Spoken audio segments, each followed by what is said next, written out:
ini langsung di belakang imam, padahal kita bukan orang yang berhak menggantikan imam, ya.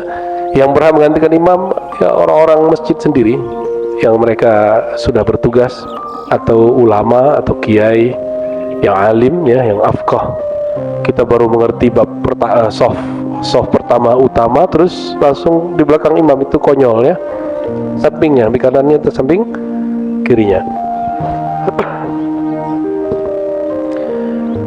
Seandainya, ya, manusia tahu apa yang ada pada soft pertama, laqtatalu alaih, mereka akan saling berkelahi. Jadi kalau terjemahan santri saling bunuh-bunuhan itu nggak benar, Kiai. Itu terjemahannya salah. Laqtatalu alaih, mereka akan berkelahi untuk berebut soft pertama, ya. Soft pertama itu nanti dibagi lagi, tapi belum dibahas di sini. Yang paling afdal pertama kanan, lalu baru kiri, ya. Kalau soft pertama penuh kanan, ya, baru kita isi yang kiri. Jangan kemudian kanan semua, jadi soft 1, 2, 3 kanan semua, ya, itu nggak tepat juga. Fa'an Abi Hurairah, dari Sayyidina Abu Hurairah, sahabat yang hafal 5.000 hadis, hanya 3,5 tahun ngaji kepada Rasulullah, tapi dia fokus. Allah berkahi sepanjang hayatnya, dan sampai hari ini jadi simbol Imamul Muhaddisin. Jadi imam ahli hadis kalangan sahabat itu Abu Hurairah. Hadisnya paling banyak, melebihi banyaknya hadis Aisyah, Anas, ya, yang merupakan orang dalamnya Nabi, ya. Nah, Sayyidina Abu Hurairah ini mengatakan Nabi SAW pernah bersabda, "Lau ya'lamun nas ma fin nida'i was-saffil awal." Seandainya orang tahu apa rahasia pada keutamaan azan dan saf pertama, summa lam yajidu, lalu mereka tidak kebagian jatah, illa ayastahimu alaih, mereka akan mengundi, maka mereka akan siap diundi atau ngantri. Mereka akan siap untuk ngantri. Seperti orang yang ingin masuk sekolahnya kiai ini ada ngantri, ya, dan mereka siap untuk ngantri. Walau ya'lamuna ma fit tahjir lastabaqu ilaih. Seandainya mereka tahu apa yang ada pada tahjir, ya, mereka akan berlomba kepadanya. Lau ya'lamuna ma fil atamah, jika mereka tahu apa yang pada atamah dan subuh, la tauhuma walau habba, mereka akan mendatanginya meskipun mereka merangkak, ya. Atamah itu salat isya, ya.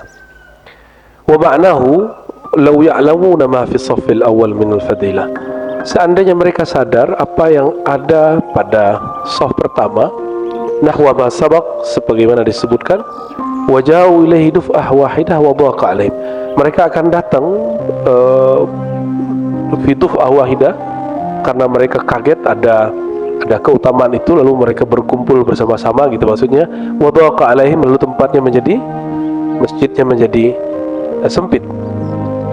Tsumma lam yasmah. Bapak Ibu, ini sekarang coba lihat, karena orang tahu fadilah masuk ke raudhah itu sama dengan sholat di situ sama dengan 1000.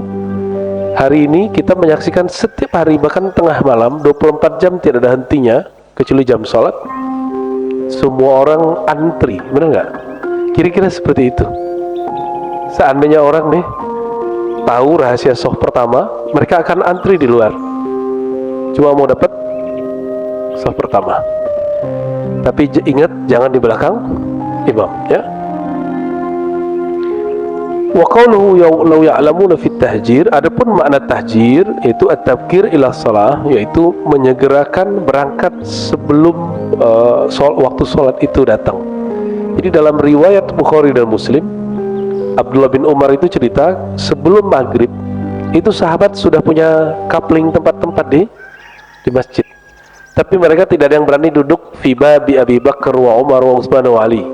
Fi bab, di bab, maksudnya di tempat duduknya Abu Bakar, Umar, Utsman dan Ali. Nggak ada yang berani. Orang kalau bilang, oh itu tempat duduknya Abu Bakar, ente jangan duduk di situ, itu orang dalamnya Nabi, jangan berani duduk di situ. Mereka takzim. Kenapa?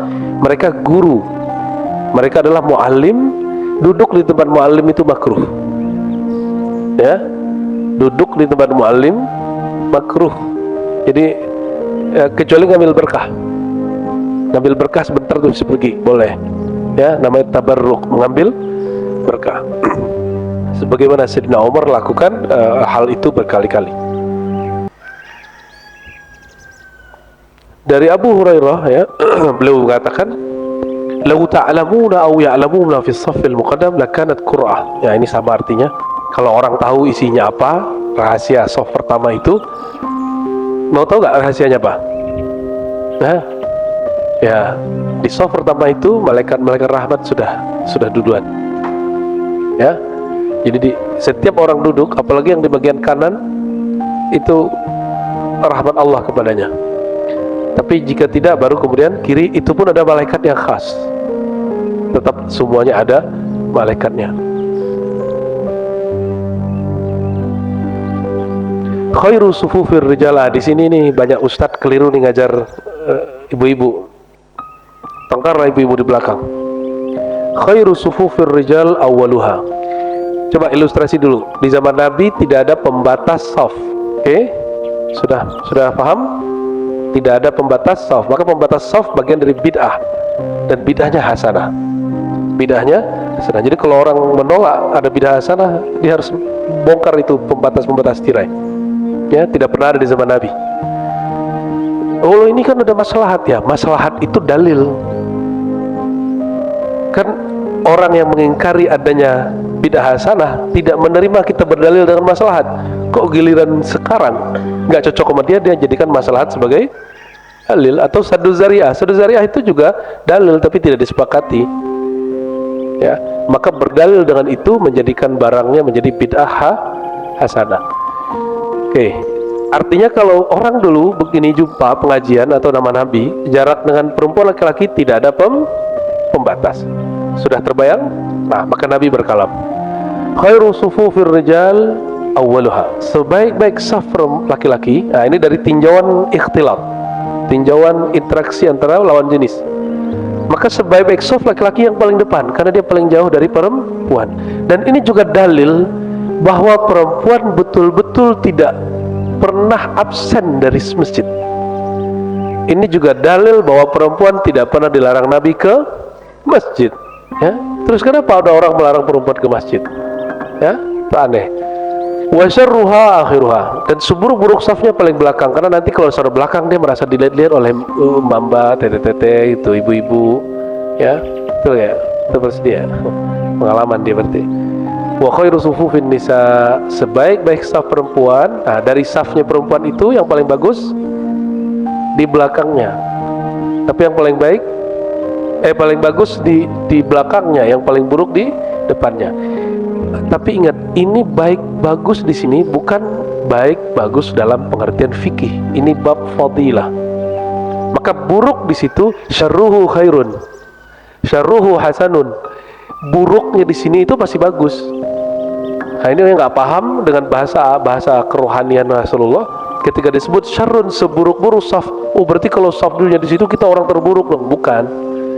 Kalau emang bagiannya cuma di situ ya sudah, orangnya tidak buruk, tapi saf posisi kamu tidak bagus, tidak terlalu bagus gitu. Nah, maka saya katakan syarruhu hasanun. Meskipun saf belakang itu buruk, tapi buruknya masih bagus. Kenapa? Dia sholatnya di masjid. Dia sholatnya nah, ada safnya, ada yang buat saf juga, tapi di rumah sendiri-sendiri, gak nyambung sama imam, sama makmum. Nah, bagaimana statusnya hari ini dengan adanya saf laki perempuan dibagi dan dipisah dengan tirai? Apakah kalimat khair dan syar, baik dan buruk di sini masih relevan? Dia tidak relevan lagi. Maka dia kembali kepada makna bebasnya, bahwa ada malaikat di saf pertama, bukan karena interaksi laki-laki dan perempuan. Jadi ada dua alasan kenapa saf di depan itu baik. Pertama karena malaikatnya, yang kedua karena interaksi dengan lawan jenis. Tapi ketika ini sudah teratasi, dia kembali ke mana awalnya. Jadi meskipun di belakang tetap baik. Jadi ibu jangan tengkar ya, kamu di depan gitu ya. Saya maunya di belakang. Nggak begitu.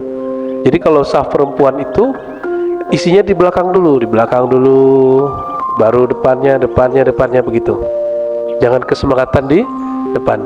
Ibu-ibu ini pasti pengen ke depan juga, Kiai. Cuma yang ketar-ketir bapak-bapak ini. Karena pandangan ibu-ibu itu bagi bapak itu spesial, Pak ya. Sebagaimana bapak itu spesial bagi ibu.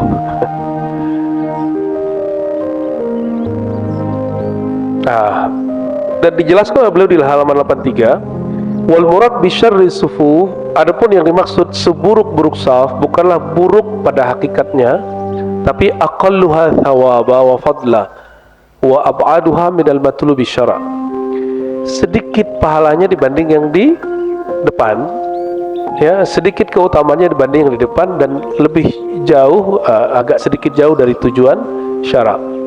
Wa khairuha bi aksiha, maka sebaik-baik saf itu maksudnya bukan berarti dia paling apa gitu, enggak, tapi yang dimaksud adalah keutamaannya lebih besar. Dan innama fuddila akhir sufu nisa al-hadirat ma'rijal li bu'dihinna an mukhalatatir rijal wa ru'yatihin. Tuh, perhatiin ya, wa ta'alluqul qalbi bihim inda ru'yati harakatihim.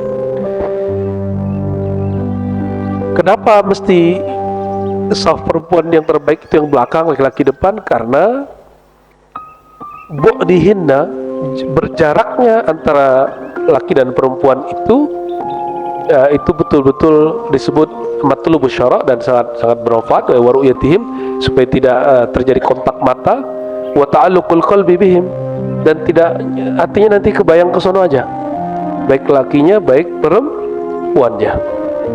Wa sama' kalamihim, bahkan mendengar suara lawan jenis. Bagi bapak-bapak ini suara terindah suara burung merpati, burung apa, murai apa, suara ibu-ibu. Suara ibu-ibu. Jadi kalau nggak ada di rumah kita langsung kita cari-cari itu ya. Bapak-bapak itu sama.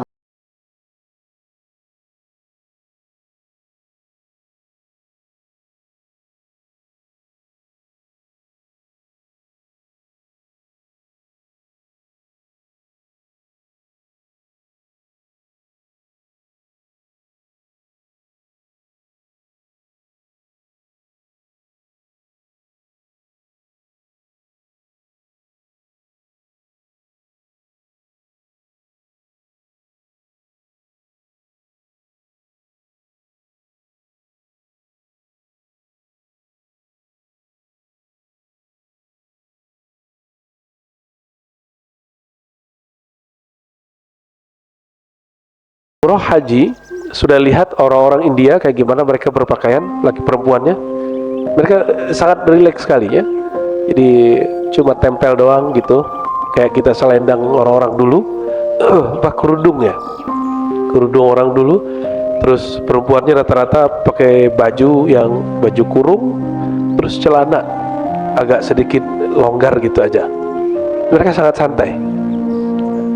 Beda dengan tradisi Hanbali di Saudi, itu perempuannya lebih banyak bercadar daripada tidak bercadar. Jadi itu perbedaan mazhab, bukan perbedaan agama ya. Bukan berarti yang bercadar lebih solehah daripada yang tidak bercadar, atau yang tidak bercadar lebih benar daripada yang bercadar. Enggak, itu hanya masalah pilihan kita berhijab. Lebih afdal pakai kopiah ini atau kopiah putih, Pak? Ya, dua-duanya. Yang afdal itu bukan kopiahnya, tapi nutup kepalanya, karena itu simbol dari keilmuan, simbol dari keulamaan. Maka bapak ibu ini walaupun bukan ulama, bapak-bapak ini dianjurkan tutup kepala untuk apa? Meniru ulama, meniru ulama. Tapi ya santai aja, kalau ke mall ya nggak usah pakai lah ya, bikin rusuh nanti. Ke mall nanti pakai sorban, tinggi rusuh nanti ya. Nanti satpamnya kira ini bawa bom apa lagi, padahal kita baik-baik aja ya. Tapi kalau kiai saya itu mengharamkan pakaian yang berbeda dengan suatu tempat. Misalnya di tempat itu orang pakai sorban semua, maka pakai kopiah hitam itu haram. Atau di satu tempat semua orang pakai kopiah hitam atau kopiah putih, maka pakai sorban haram. Itu versi dia, disebut dengan libasus syuhrah, pakaian nyeleneh, suka beda sama orang. suka beda sama orang. Bapak Ibu yang bukan Allah, kita lanjutkan fadail jamaah yang berikut. Anna man shalla al-isya'a fi jama'atin fa ka'annama qama nisfal lail. Bagi yang tahajudnya cuma serakaat, 3 rakaat, ini kesempatan ini ya, kesempatan untuk menebus kekurangan. Apa kata Sayyid Muhammad? Salat isya berjamaah itu setara nilainya dengan qiyamul lail setengah malam. Setengah malam berapa jam? Nah, semalam itu mulai dari maghrib sampai terbit matahari. Jadi subuh itu dihitung dengan akhir malam, ujung malam. Jadi 6 jam lah kira-kira kalau di negeri tropis ya. Kalau di subtropis tentu beda lagi. Subtropis seperti Eropa kayak Denmark, Austria, Prancis, mereka malamnya bisa hanya 5 atau 4 jam ya. Kalau kita rata-rata 6 jam. Jadi agama Islam itu fikihnya secara umum nggak perlu diotak-atik, itu relevan untuk negeri kita. Adapun kalau udah masuk ke negeri subtropis, mereka mesti pakai fatwa-fatwa yang unik-unik. Itu sebabnya mazhab Syafi'i yang dulu lama berkembang di Khurasan itu tergantikan oleh Hanafiyah. Mungkin karena sebagian Syafi'iyah ini agak saklek ya, sebagian.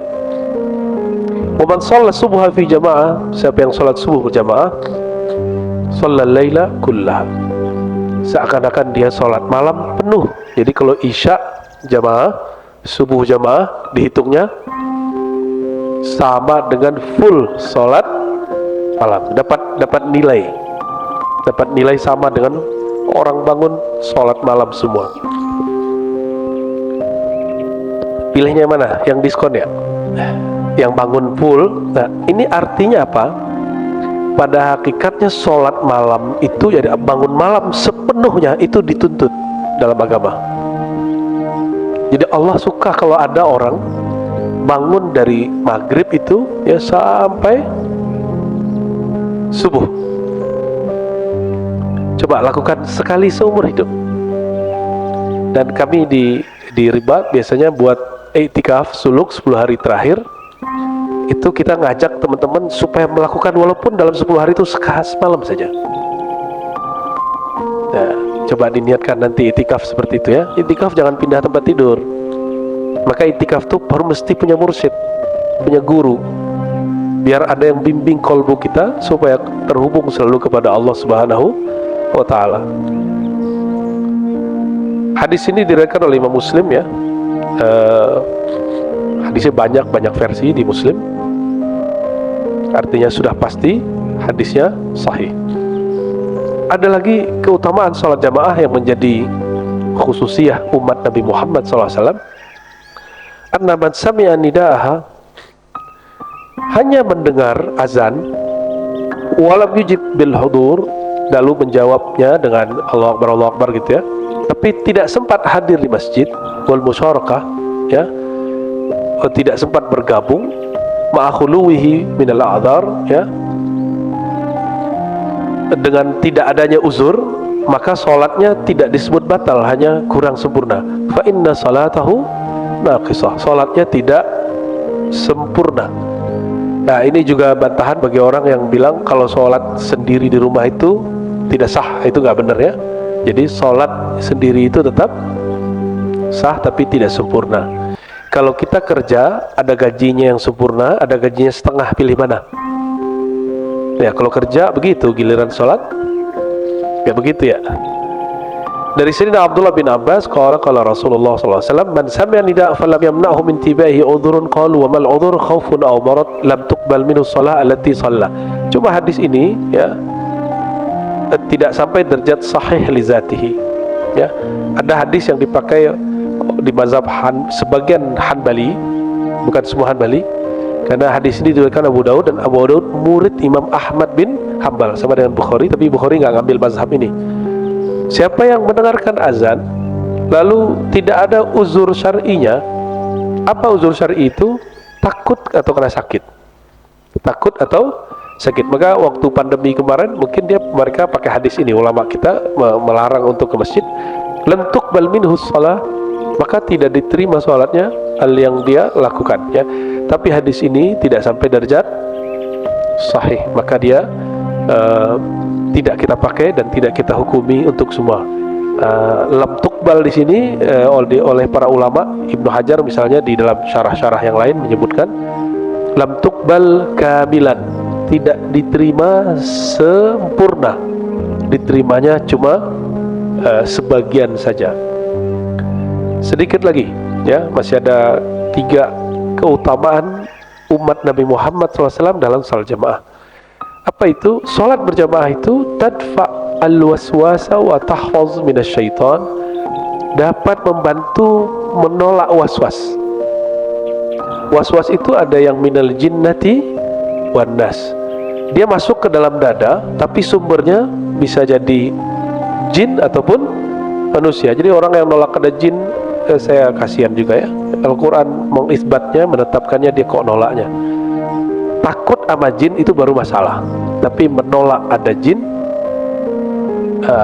itu sudah mengingkari Al-Quran dan Sunnah dan bisa kufur, ya. Jangan sembarangan, jangan sosok rasional lah, ya.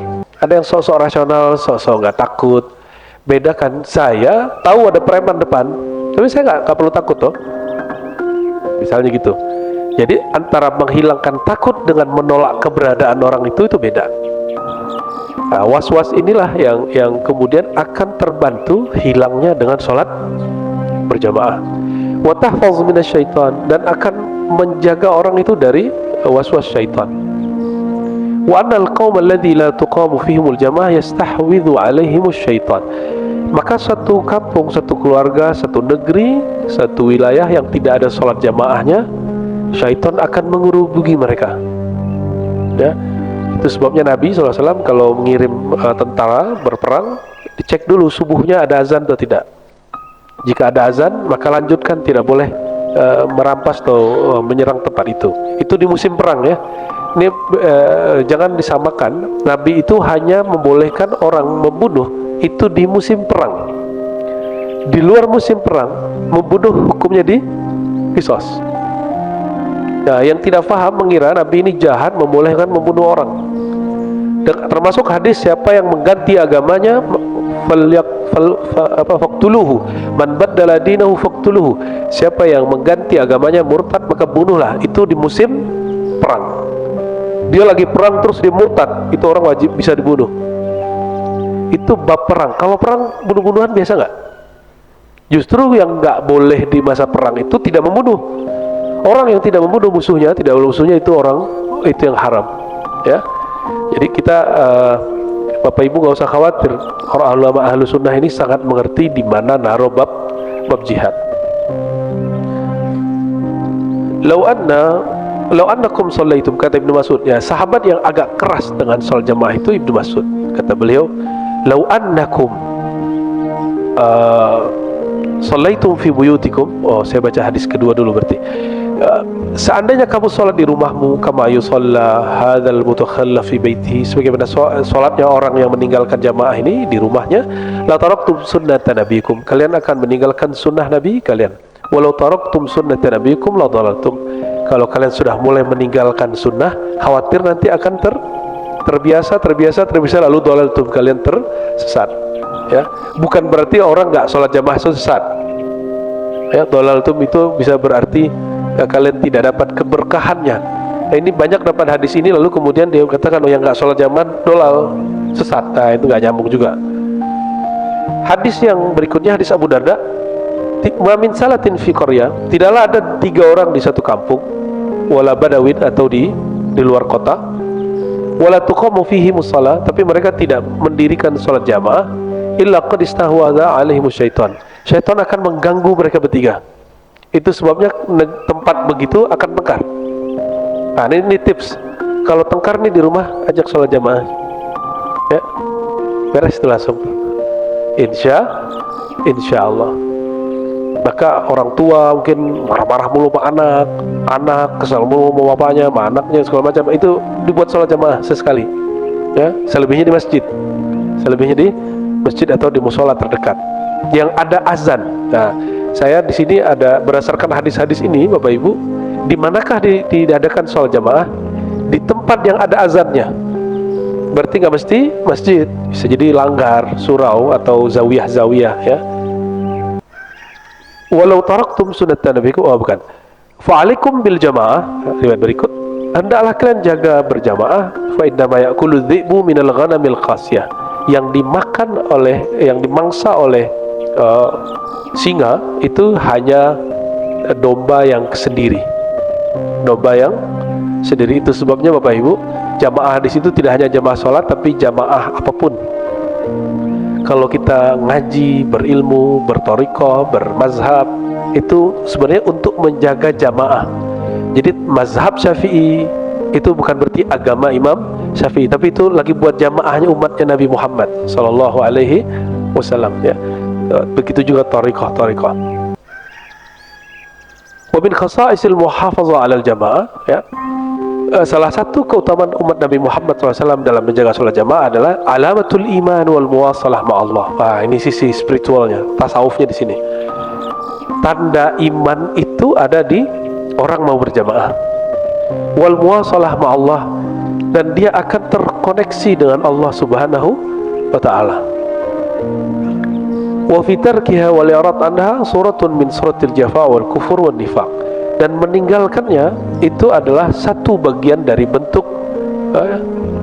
kekufuran, bahkan kemunafikan ya. Di sini ada kalimat muwasalah ma'allah, berarti berjamaah itu cara wusul paling cepat. Cara wusul paling cepat. Coba rasain zikir sendiri di rumah sama zikir jamaah di majelis, beda nggak? Beda. Kalau di majelis kita bisa sejam, 2 jam. Kalau di rumah 5 menit sudah gelisah, sudah mulai cari handphone. Ya, kalau nggak mulai setel, apalagi kalau zikirannya di kamar yang ada TV-nya. Ya, belum nyampe 100 udah ngelirik TV. Ya.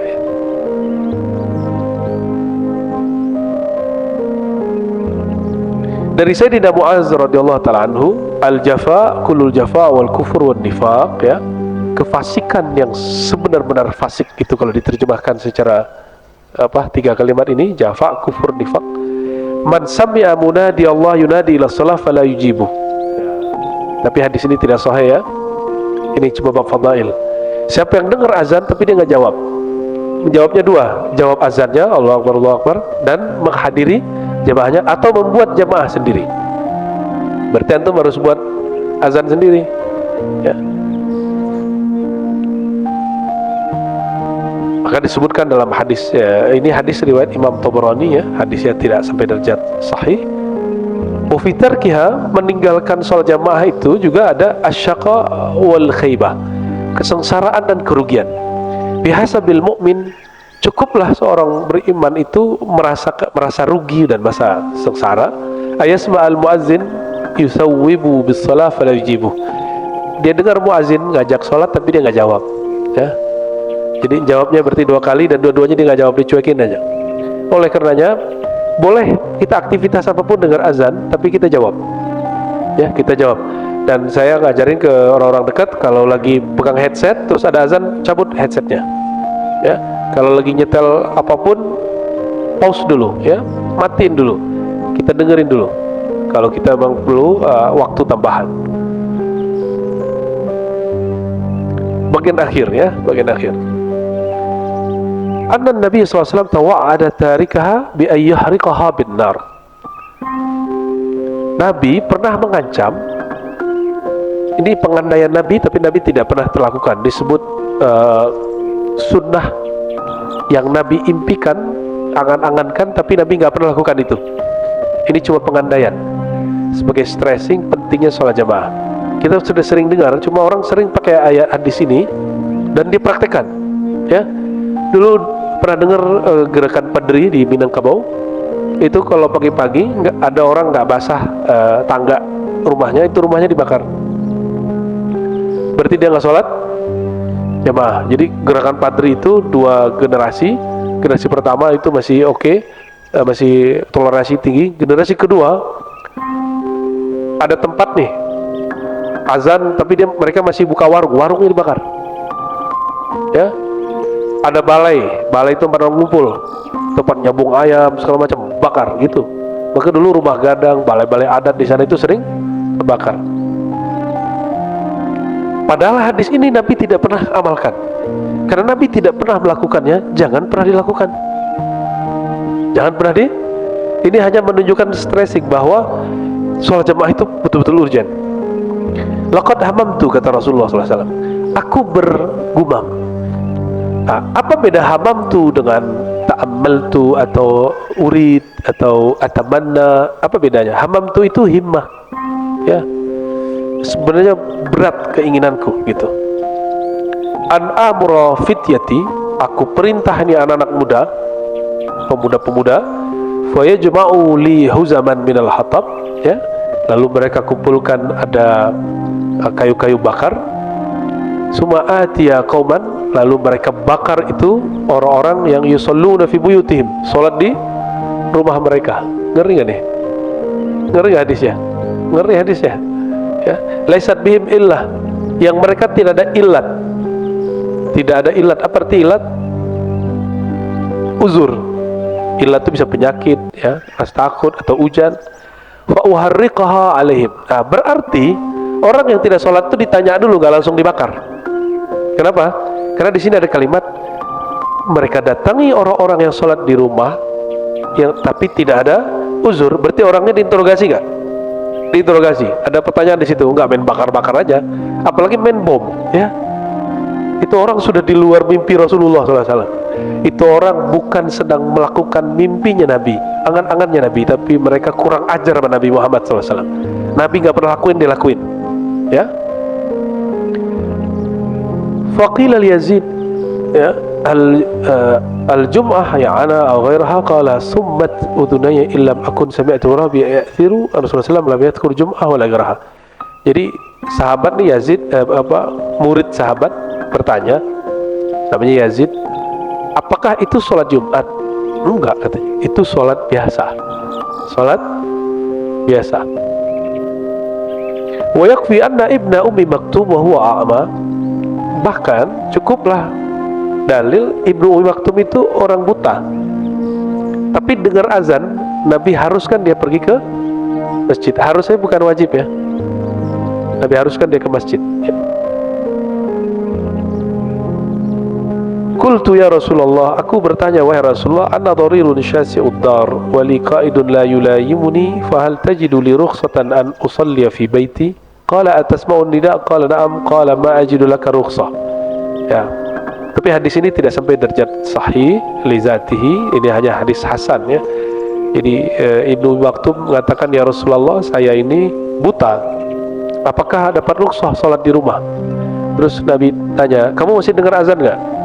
Ya. Oh, gak ada rukhsah bagimu, ya. Tapi saya mencurigai hadis ini bermasalah. Masa orang buta gak ada dapat rukhsah? Ya.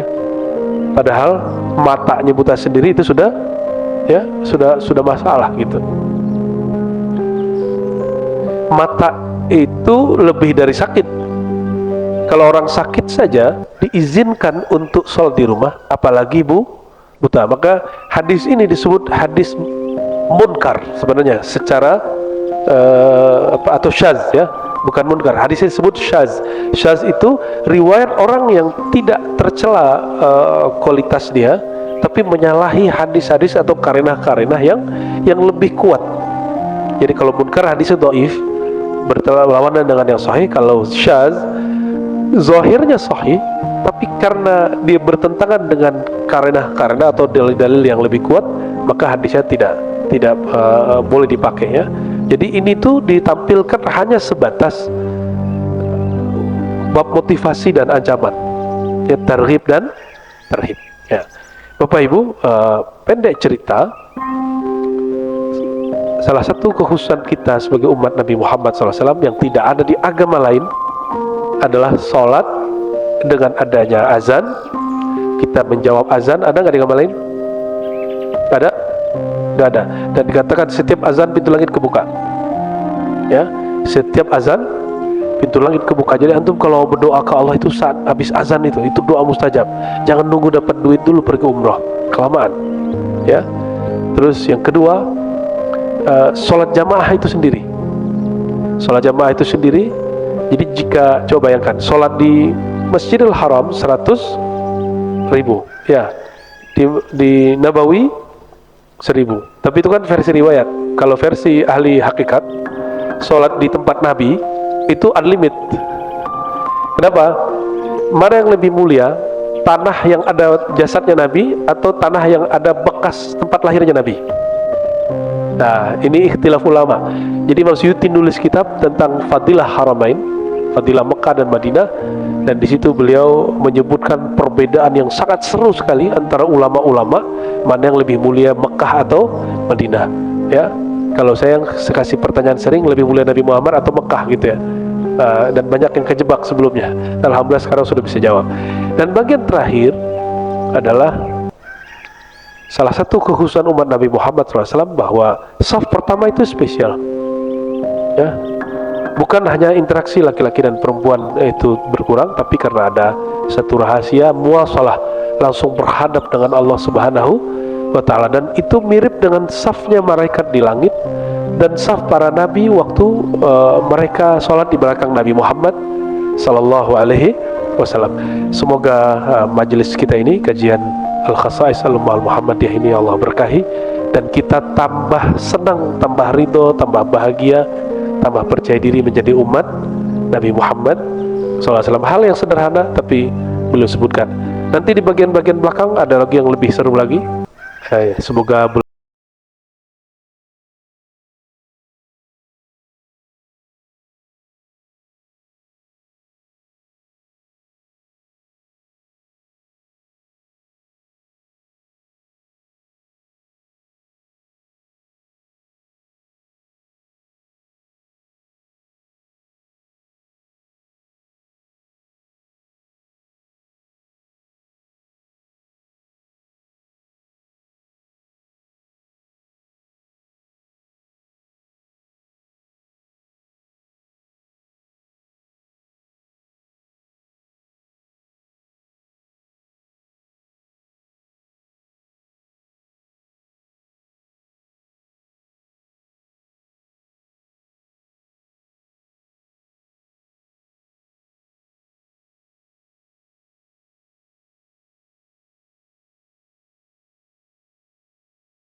kalau bahasa saya itu namanya bodoh. Kalau bahasa kita. Tapi kalau bahasa kaidah fikihnya lebih soft. Itsal qurbi makruhun. Begitu ya. Mendahulukan orang lain untuk mendapatkan kesempatan beramal yang terbaik itu makruh, dibenci Allah. Itu ada kaidahnya dalam fikih. Kalau disebut qawaid fikih berdasarkan hadis-hadis Nabi yang tadi. Ya, itu orang kalau tahu rahasianya apa, laqtatalu alaih, mereka akan berkelahi. Lo kita kok kasih, itu namanya apa?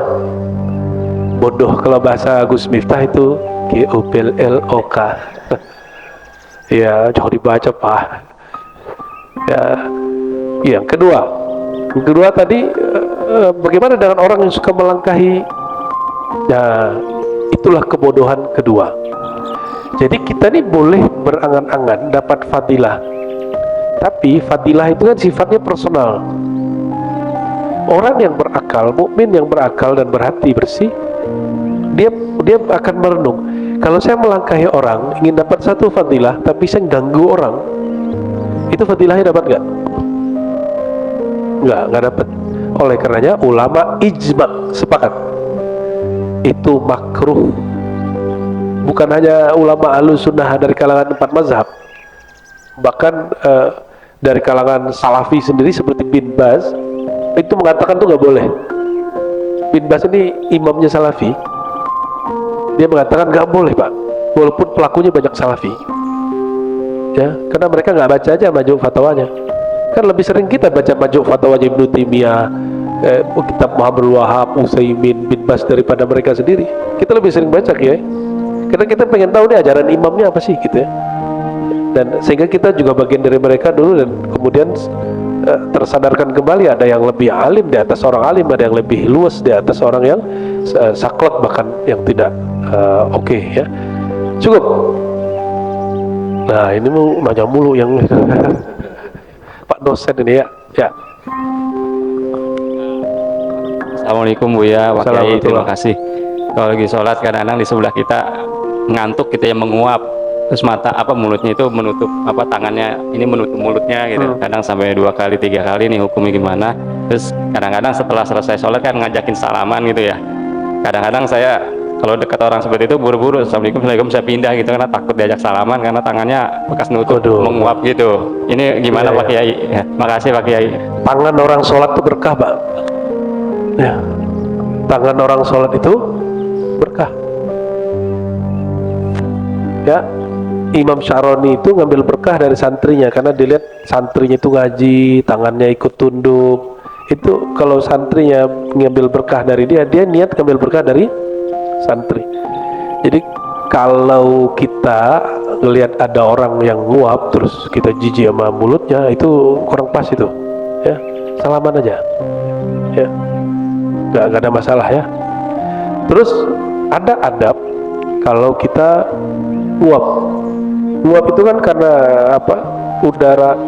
oksigen kita kurang, dan itu normal. Tapi dalam riwayat disebutkan Nabi Muhammad tidak pernah menguap. Kenapa beliau tidak pernah kekurangan oksigen? Itu sebabnya Nabi itu sehat sekali. Nabi itu suka gerak, suka olahraga. Kalau kita nih suka mager, malas gerak, sehingga oksigen kita nggak ngalir kemana-mana. Jadi itu akibatnya kalau lagi sholat terus nguap. Itu bukan setan, ya. Alhamdulillahilladzi bini'matihi wa birahmatihi tatanazzalul barakat. Asyhadu an la ilaha illallah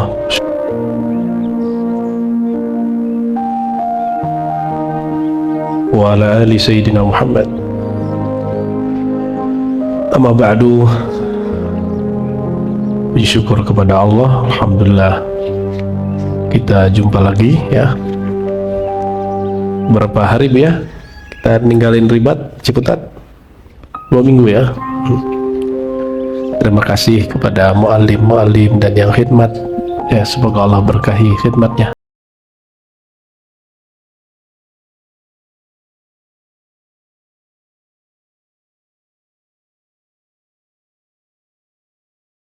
Wajar juga. Ya sudahlah, ya. Ini pasal ke-9 yang ditulis oleh Al-Imam Al-Arif Billah Abu Bakar Al-Banani Asy-Syadzili An-Naqsybandi. Ya'lam ya faqir, jadi bab nisbat, siapa yang masuk ke wilayah Allah. I'lam ya faqir, ketahuilah wahai salik, anna nisbatallah, penisbatan Allah, wilayah Allah, masuk tarekah, ya, berjuang bersama guru, bersama masyaikh, bersama mursyid, itu maksudnya masuk ke nisbat, dinisbatkan kepadanya iradah, maka dia boleh disebut murid. Jadi tidak semua orang ditalkin tuh baru sah disebut murid, belum tentu. Murid itu siapa yang kehendaknya lebur dalam kehendak gurunya. Murad, orang yang lebur kehendaknya dalam kehendak Allah, itu murad. Murid berkehendak kepada Allah sebagaimana gurunya berkehendak, maka dia patuh kepada gurunya, itu murid. Ini baru talkin disuruh zikir ngeluh, itu ente belum murid. Apalagi belum ditalkin, belum diuji, belum murid itu. Maka ketika ada kejadian dulu, ada orang berlepas diri dari Buya Asfi. Apa dari aneh berlepas ya Buya? Saya berlepas diri dari Buya Zul Asfi, Buya Aldomi. Lah kapan mereka jadi muridnya? Kalau emang udah jadi murid nggak bakal berlepas diri. Dan ini sama dengan kejadian Urwah bin Hudair, Khawarij pertama, yang mengatakan yang dia punya kebencian ke Muawiyah, gak suka dengan keluarga Bani Umayyah itu. Terus ketika Sayyidina Ali perang melawan Muawiyah, ikut dia. Tapi ketika Sayyidina Ali menerima arbitrase islah dengan mereka, apa kata dia? Aku nyatakan berlepas diri dari Ali. Dia nggak pernah gabung dengan niat Ali kok. Kapan dia berlepas diri? Emang dari awal dia sudah lepas kok. Ya, nah itu nisbat. Apa kata beliau? Nisbatallahi anna nisbatallahi wasi'atun wa dhayiqah. Wilayah Allah itu dia sangat elastis, boleh luas, fleksibel, boleh juga sempit. Luasnya seluas alam semesta, selangit, sebumi, bahkan seluas sorga, seluas kursiullah, seluas sidratul muntaha, seluas arsy Allah. Tapi sempitnya lebih sempit daripada lubang jarum. Kebayang? Mulai connect gak? Sempit tuh jadi gini. Wa man a'rada an dzikrir rahmani, siapa yang berpaling dari mengingat Allah, maka kami jadikan bagi dia hidup yang sempit. Doyikan, dongka, ada dua ayat ya. Jadikan hidupnya sangat sempit. Jadi orang yang berpaling dari zikrullah, mengingat Allah, mengenal Allah, hidupnya akan sempit, perasaannya akan gak enak terus. Jadi orang yang hidupnya gelisah terus karena dia belum sungguh-sungguh masuk ke nisbatnya Allah. Antum kalau berguru masih ngikutin cocok mana nih, itu kena tuh. Ribet nih kan masih separuh-separuh kita belum kenceng-kenceng banget ini. Makanya kita nunggu kesadaran aja, kesadaran ngaji, kesadaran berkhidmat. Kan nggak ada ancaman kan, siapa yang tidak datang malam ini maka dia dihapus dari daftar murid libat, kan nggak ada. Kita lagi meraktekin rahmat Allah luas. Tapi kalau yang sempitnya begitu, nanti ada masanya begitu loh. Ente nggak suluk, ya sudah gitu. Nanti bisa begitu, nanti, sekarang belum. Sekarang yang sempat ya suluk lah, yang sempat talqin lah, yang sempat ngaji lah. Kalau nanti, tapi nanti itu bisa bentar lagi, bisa lama lagi. Oleh karena itu, walaupun awal-awal antum ngaji dengan guru siapapun, karena mirip dengan ajaran kakek kita, guru kita yang lama, ayah kita, ustadku di kampung dulu, sekarang jangan lagi berguru karena itu, tapi karena ilmu yang ada pada orang itu. Karena nanti kalau seandainya tidak sama dengan guru ente yang lama, masih sama dia nggak?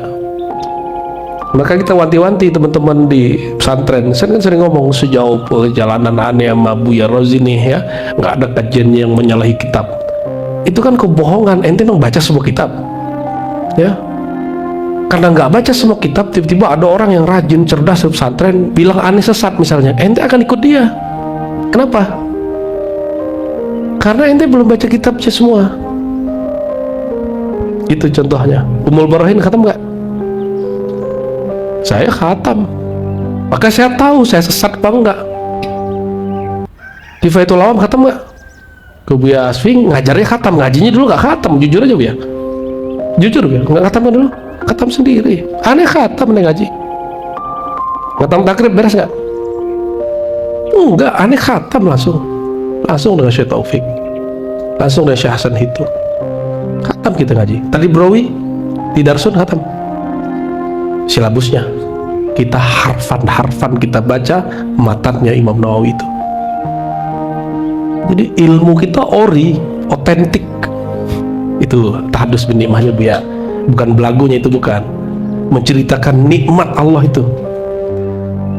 Sahih Bukhari khatam silabusnya gitu ya. Hikam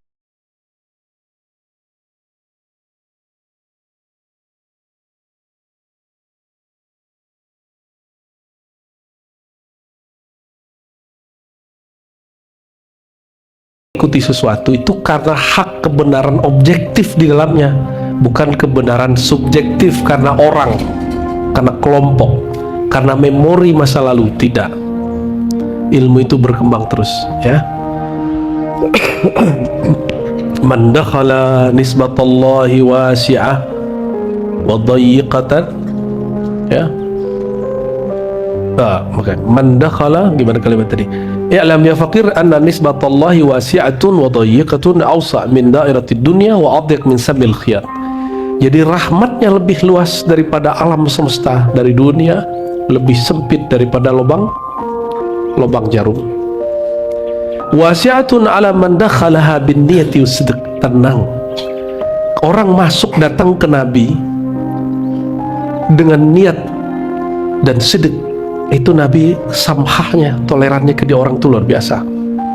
Tapi ada yang datang ke Nabi dengan kepalsuan, itu ayatnya lebih ngeri, ya. Ayat tentang munafik gimana?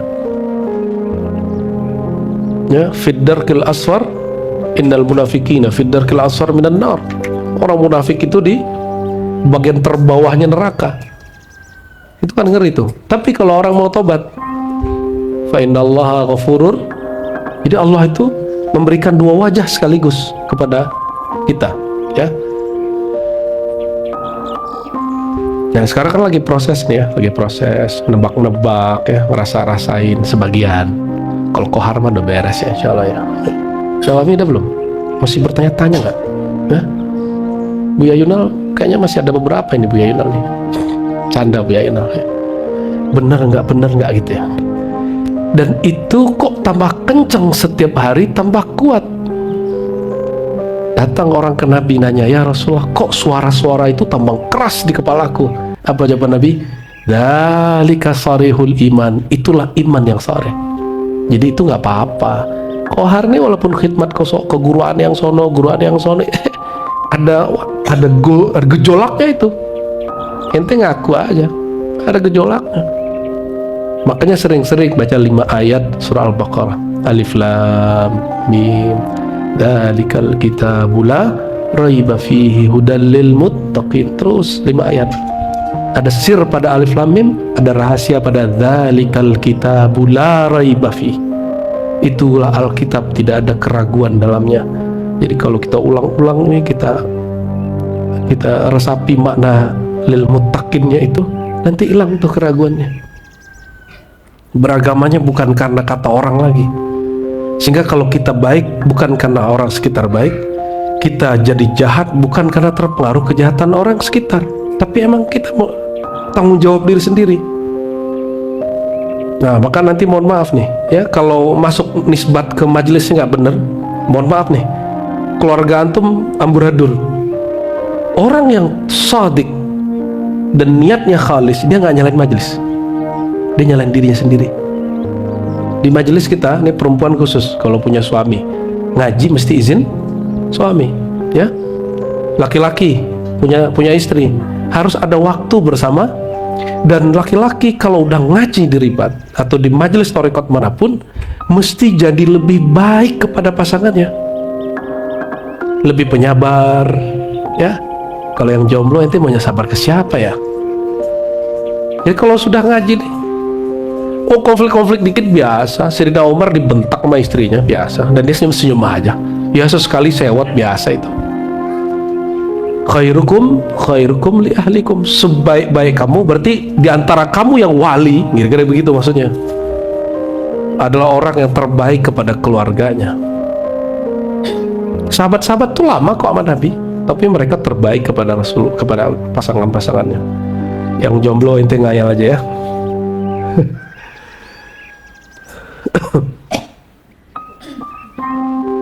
Wa dayiqatun ala man dakhalaha bil ghisyi, wasi'atun ala man dakhalaha bin niyyah wasidq.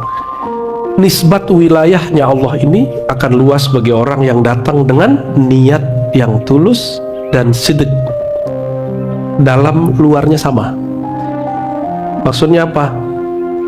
Kalau nggak bisa aja, nggak usah buat alasan. Jangan seperti di masa sahabat Nabi, Ka'ab bin Malik tidak ikut perang, kan ada 3 orang tidak punya alasan.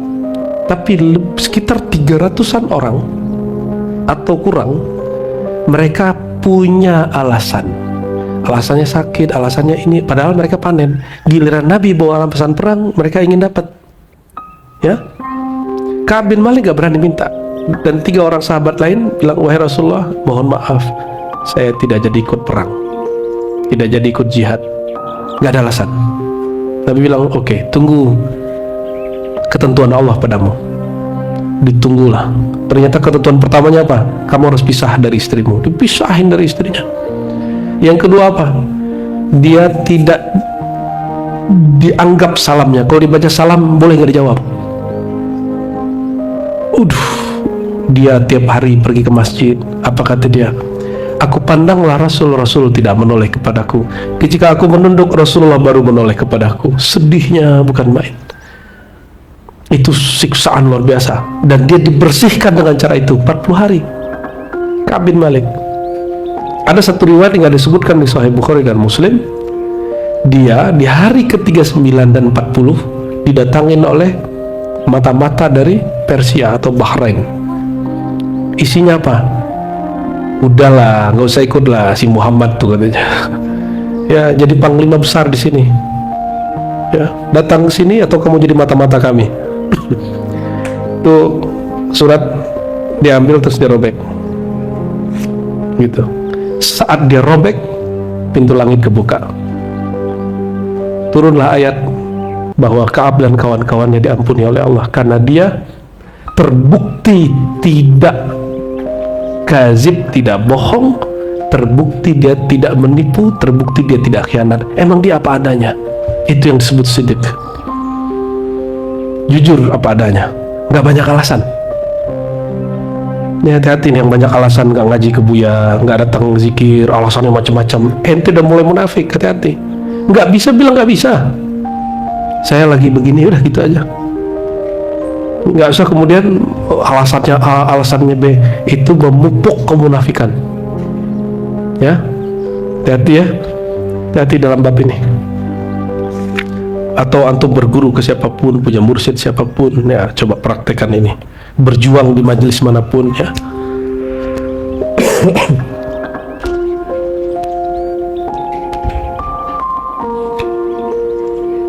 Dan suatu saat akan muncul. Itu cukup ya, kita langsung pindah.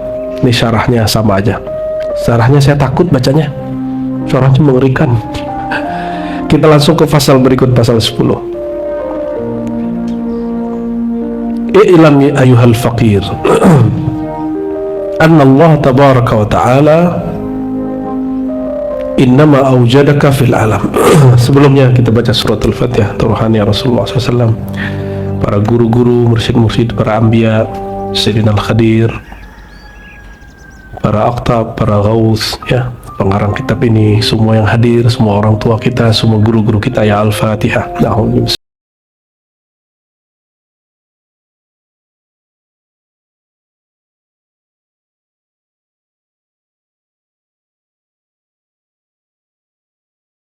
Kalau hatinya nggak enak, baca Fatihah aja, ya. Insyaallah Allah yaftah alaina. Ketahuilah wahai murid, ya, annallaha, sesungguhnya Allah yang maha suci, innama aujadaka fil alam, Allah wujudkan engkau di alam semesta, wa ja'alaka fi wasatihi, dan engkau dijadikan ada di sentralnya alam. Tiadalah semua itu illa liyakhtabiraka, kecuali untuk mengikhtibar kamu. Apa arti ikhtibar? Liyakhtabiraka, dari ikhtabara yakhtabiru, menguji kamu, ngetes kamu. Bila Allah sudah tahu belum kemampuan kita, gimana kita nanti? Ya, itu ilmu qadim azalinya Allah. Tapi dalam bab kemakhlukan, Allah tetap menjalankan untuk kita hukum alam, hukum sunnatullah, ya. Kalau Allah mah sudah tahu antum nanti masuk surga atau masuk neraka, itu di ilmu Allah. Jadi kalau ada yang nanya, Allah kan sudah tahu, ngapain ada takdir segala. Itu ilmu Allah, bro. Ente kan bukan Allah.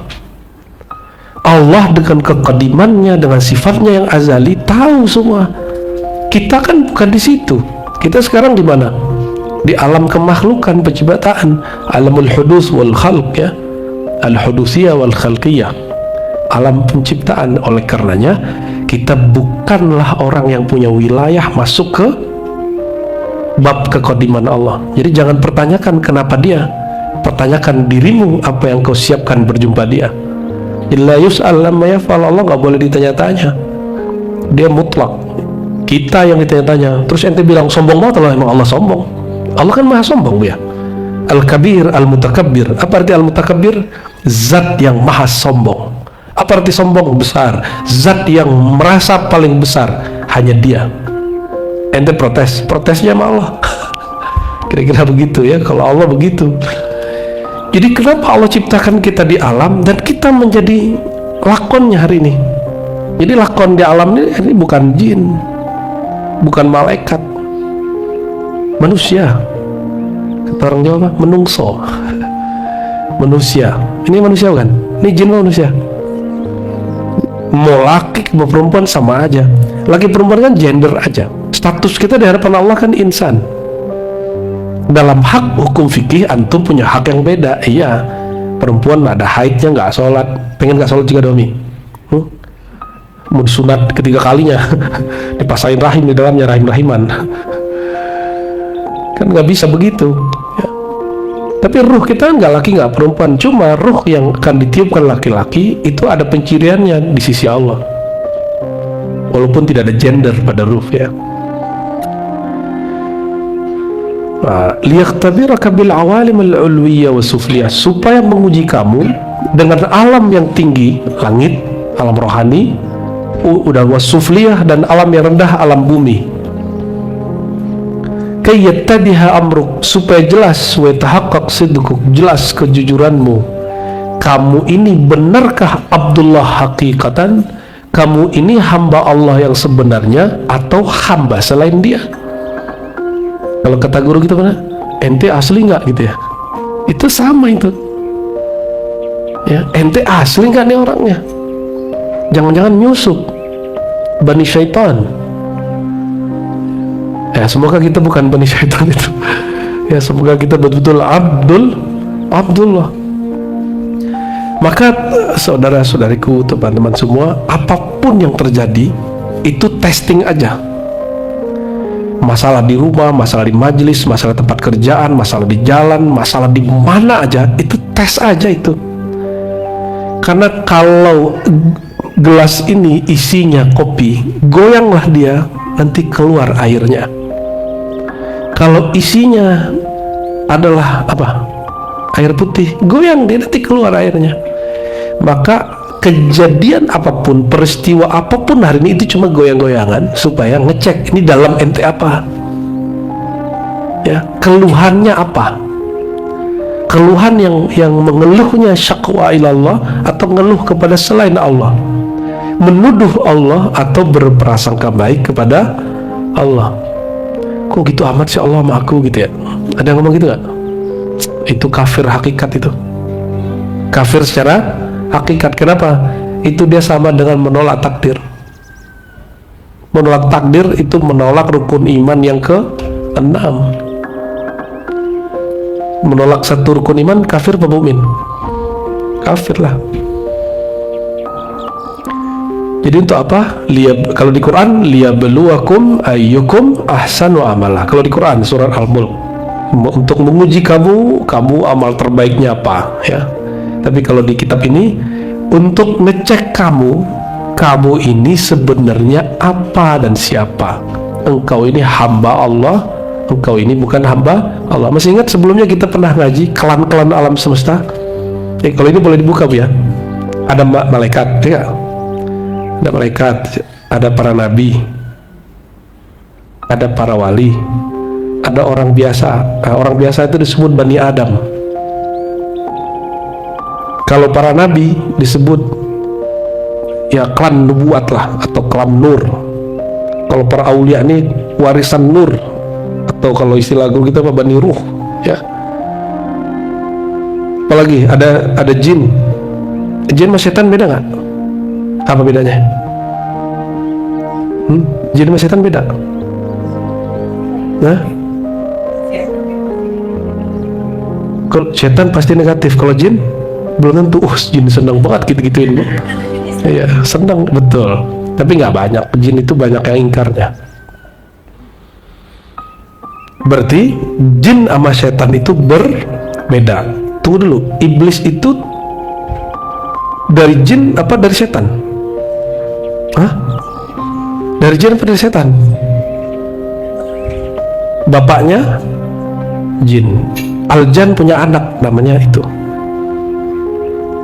Berarti ada bani yang lain, ada klan lain, klan alam semesta itu. Yuwaswisu fi sudurin nas. Ya, coba ayatnya Pak. Qul a'udzu binnas malikin nas ilahin nas min syarril waswasil khannas.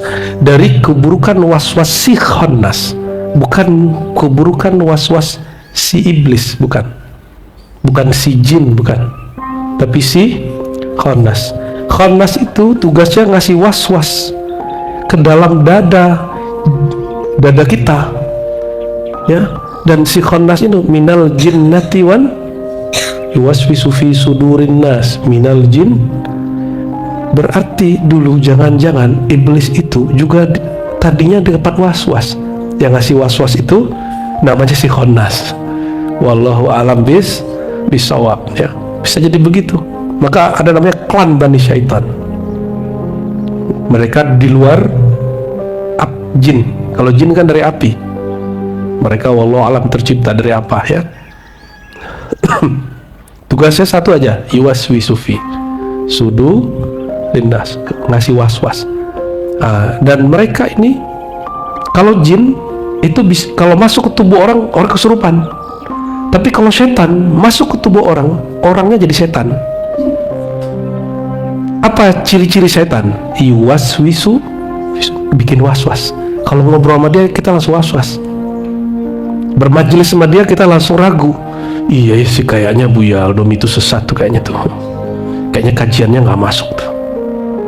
Ya. Iya kayaknya Buya Asfi itu nggak ahlus sunnah itu. Mulai itu begitu tuh. Siapa yang ngomong? Ya, manusia. Tapi dalamnya siapa? Auzubillah. Kalau berarti kalau ada ustadz, ada motivator, pengkhotbah, jika kata-kata dia, khotbah dia bikin orang yuwaswisu fi sudirnas, bikin waswas, bikin provokasi, jangan-jangan dia bukan manusia. Tapi dia sebenarnya dalamannya bukan Abdullah, tapi dalamnya khannas. Nauzubillah summa nauzubillah. Maka jangan pernah buka aib orang. Teman kita nih baik-baik aja masalah seorang, terus ente bilang, hati-hati sama dia dulu. Akhirnya teman kita langsung was-was ke orang itu sering kejadian, ya. Makanya Buya Asfi itu bagus tuh kalimatnya, lebih baik salah mencinta daripada salah membenci. Kayak bener Buya. Ini sahih itu, ya, sahih itu.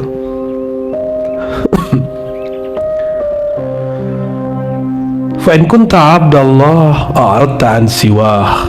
Kalau indikator ini kita ini hamba Allah atau bukan? Apa indikatornya? Coba cek dari sekarang. Jika benar engkau hamba Allah, a'radta an siwah, engkau akan berpaling dari selain Allah. Bidayatan wa nihayatan, mulai dari awal sampai akhir.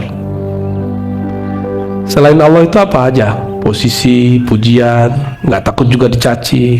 Orang yang takut dicaci berarti sukanya apa? Sukanya dipuji. Itu mana bu puji? masih pegel kayaknya. Wa in kunta abdal hawa, jika engkau hamba selain Allah itu hamba nafsumu sendiri, akbal ta'ala ma siwa, pasti kamu berpaling dari selain Allah dan mengikuti nafsumu sendiri. Idzal bidayah majlan nihayah, maka orang sungguh-sungguh di awal itu cerminan dia sukses sampai akhir. Jadi kalau ngaji di awalnya oke, insya Allah jadi lomba besar nanti tuh. Ini yang lagi kuliah nih, serius kuliahnya, baca kitabnya serius. Kalau sekarang serius, nanti kalau ceramah nggak perlu persiapan. Tapi kalau waktu nyantrinya kuliahnya nggak serius, nanti setiap kali mau ceramah googling dulu. Masa pinteran Google berente, ya? Saya tahu tuh yang ngaku-ngaku murid saya Yasin Al-Fadani, sebelum ngaji dia googling dulu. Ya salam. Ya, pinteran bikinan Yahudi daripada dia. Itu bukan murid Syekh Yasin, tuh murid Google itu ya. Murid Syekh Al-Musnid Ad-Dunya wa Alam Maya Al-Google Al-Fadani. Maka sering-sering salah baca, tapi belagunya bukan main. Karena Abdul Hawa ingin terlihat keren sama orang, nyebut-nyebutin nama. Ya Syekh Yasin mah besar. Kalau kita menumpang di balik nama dia, belum tentu kita besar. Malah kita jatuhin nama marwah Syekh Yasin itu.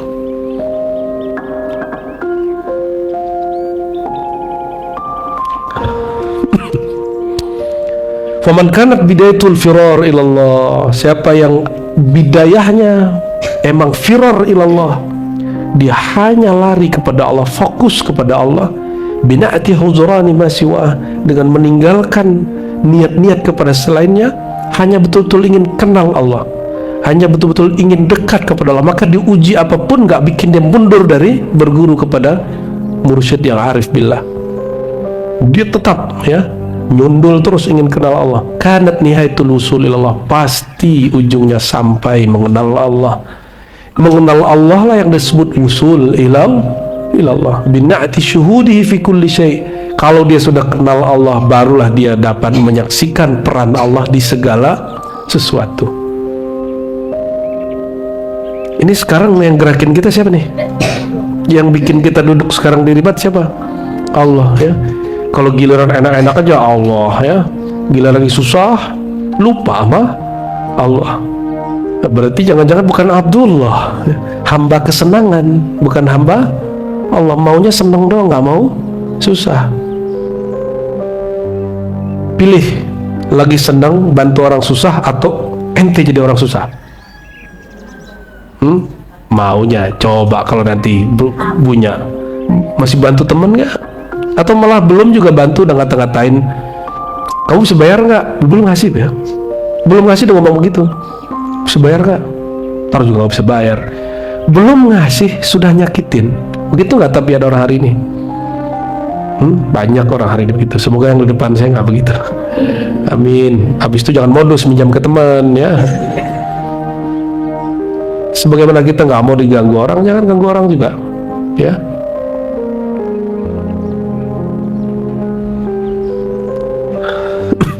Wa man kanat bidayatuhul firar minallah, siapa yang awalnya memang dia tidak betul-betul sungguh-sungguh kepada Allah, bina'tin kibabihi ala hawa, dia masih ngikutin kemauan-kemauan dirinya yang tersembunyi, kanat nihayatul bu'd minallah, maka ujungnya pasti tambah jauh, tambah jauh, tambah jauh. Itulah maksud guru kita, imam kita terbesar dalam thariqah zikir pagi sore itu, Abul Hasan Syah. Jadi kalau zikir khafi, Imam Bahaudin Naqsyabandi. Zikir jahar, Syekh Abdul Qadir Jilani. Kalau salawat, Syekh Tijani Idrisi ya, dan lain sebagainya. Apa kata beliau? Hamba yang paling Allah tidak suka adalah hamba yang beramal zahirnya akhirat, tapi tujuan dia dunia. Masih ingat kalam itu sering saya sampaikan? Harusnya untuk Allah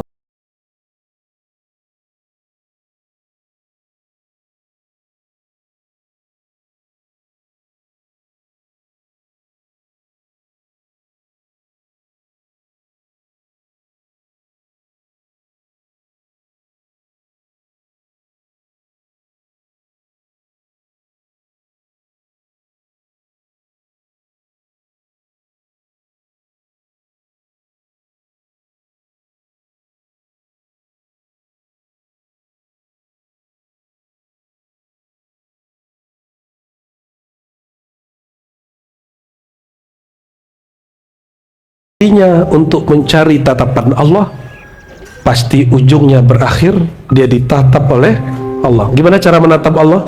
Jangan tatap orang lain, tatap ke dalam diri. Akal menatap ke kolbu, kolbu menatap kepada fuad, fuad ke dalam sir, sir ke dalam ruh, ruh hanya menatap kepada Allah. Jangan kemana-mana. Maka nggak usah dengar kata orang. Istifti kolbak, tanya batinmu. Jadi ke depan ini apapun nanti kita nggak akan kasih jawaban yang detail. Kita coba bilang, tanya kolbumu ya. Ntar nih muncul siapa gitu, itu wali beneran nggak? Tanya hatimu. Kita coba gitu aja ntar.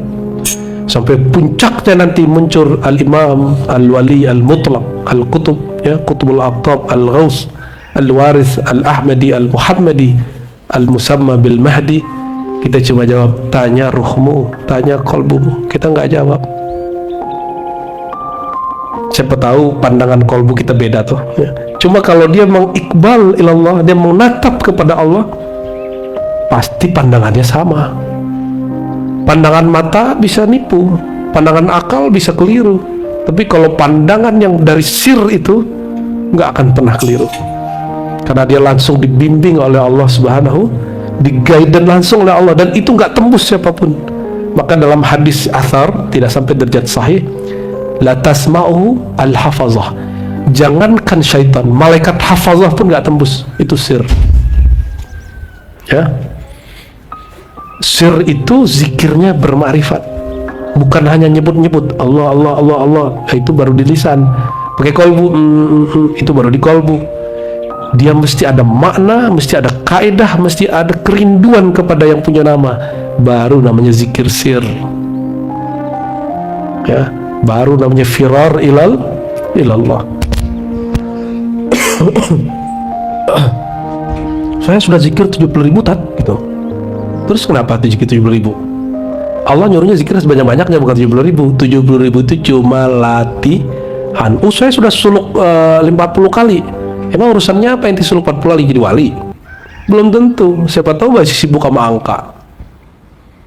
Yang penting itu lebih dari itu, yaitu al-ilmu bil mazkur, mengenal yang disebut. Siapa yang disebut? Allah Subhanahu wa ta'ala. Ini yang kita ulang-ulang terus supaya antum gak lupa. Sebelum la ilaha illallah apa dulu? Fa'lam. Maka ribat ini visinya satu aja Bu ya. Al-ilmu qabla al-qaul la ilaha. Jadi berilmu sebelum kita baca la ilaha. Masih ingat kata Sri Sakti? Siapa yang memulai jalan rohaninya dengan ilmu, dia tidak akan pernah futur, tidak akan pernah kendor. Ini mohon maaf nih, yang kendor-kendor ini mungkin ente mulainya karena orangnya viral, karena zikirnya bikin nangis, karena doanya bikin tersentuh. Pret. Apa itu? Sampah itu ya. Bukan itu fa'lam, bukan fabki, nangislah kamu, enggak. Karena dia bisa bikin kamu nangis, ikutilah dia. Bukan ya, karena dia bisa bikin kamu tersentuh, enggak. Fa'lam.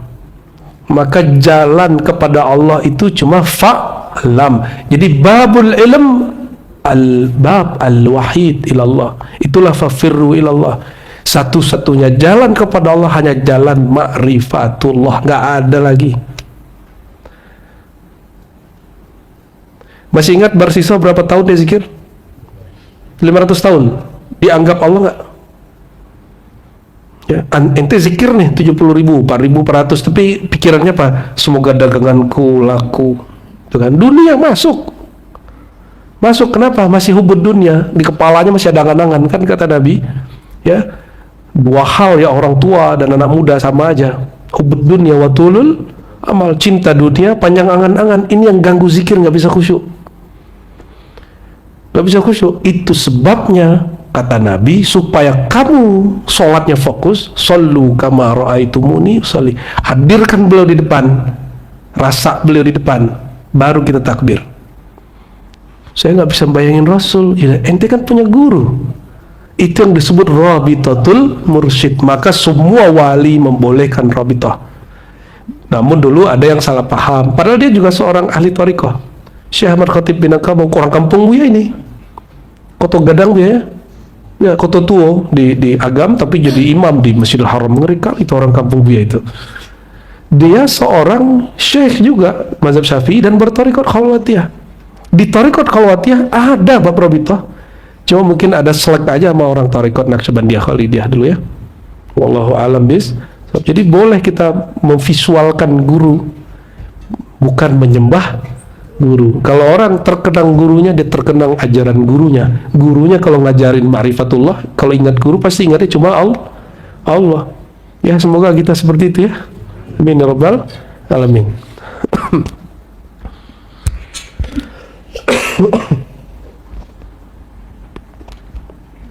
Lidzalika yaqul, oleh karena itu Allah berfirman dalam hadis qudsi, Ini hadis belum sempat saya teliti ya, apakah ini hadis ilhami atau tidak. Kita bersandarkan ini dulu. Tolong cek Buya Yunal, ati'ni fi kulli syai' uti'uka fi kulli syai', atau uti'aka fi kulli syai'. Temu nggak?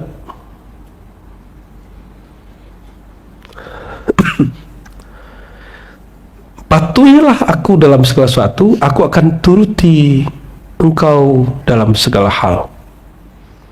Ini hadis kursinya. Sahih ya? Ilham Ibn Arabi, Pak Syaikhul Qadir, atau betul-betul hadis kursi?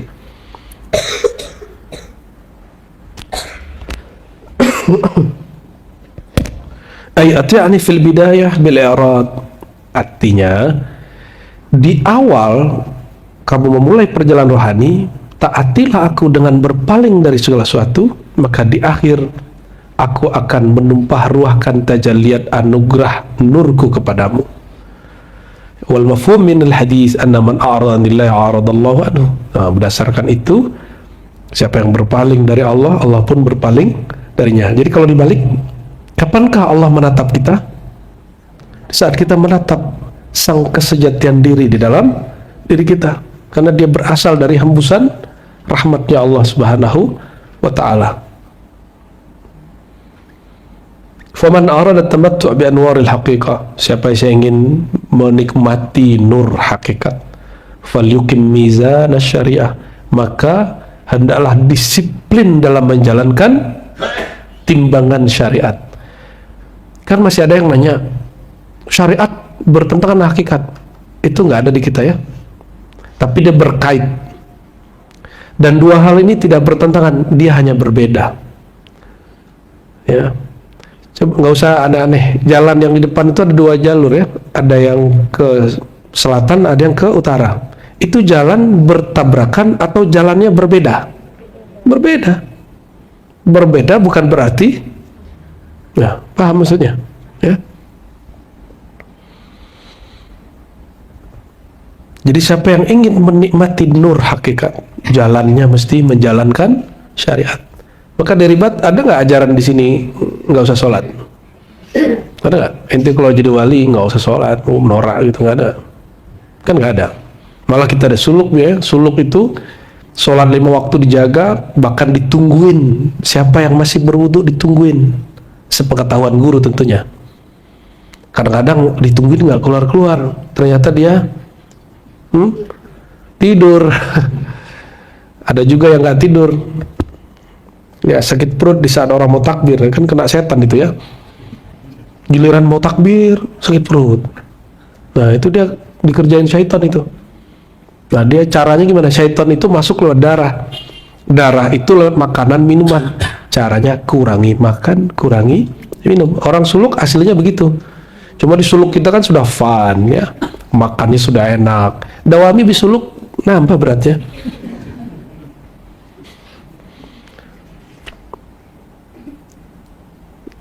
Menjalankan timbangan syariat dengan nilai rasa hakikat, itulah kesempurnaan.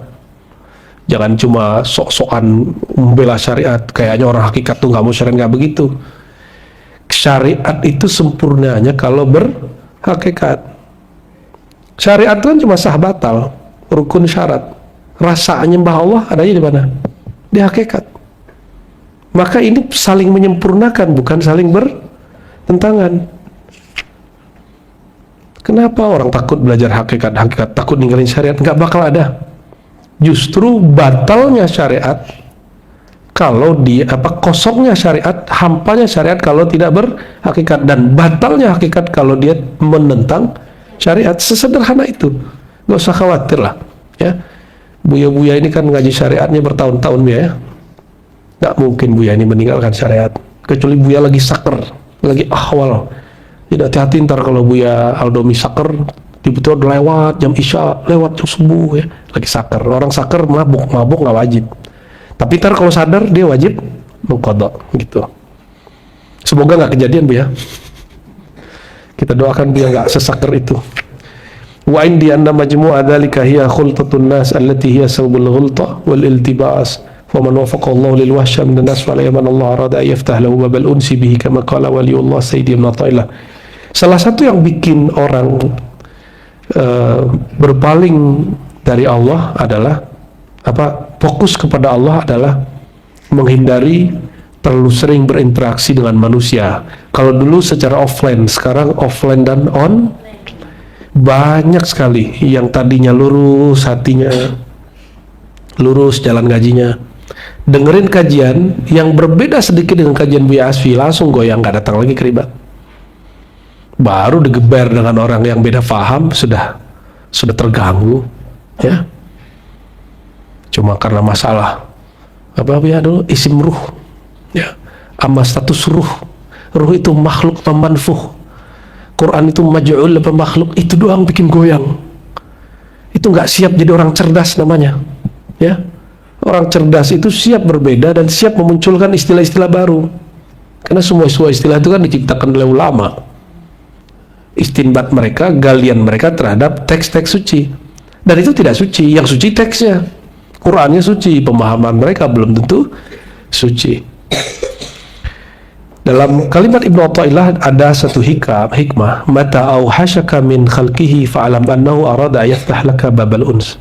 Kalau kamu sudah mulai nggak nyaman ketemu banyak orang, bukan karena kamu merasa orang itu akan merusakmu. Nah ini artinya, jangan sampai gue nggak boleh ketemu dia, kalau ketemu dia terkacau. Berarti kita menuduh jahatnya kita asbab rusaknya orang itu. Orang begini psikopat tapi batini. Jadi psikopat batiniah ini ada potensinya di setiap orang. Saya dengar ada yang hijrah ya, musisi, bagus hijrah, kita udah seneng nih. Terus terjadi satu di podcast apa kata dia, saya nggak mau lagi jumpa orang sebelumnya, atau saya nggak mau dengerin musik. Kenapa?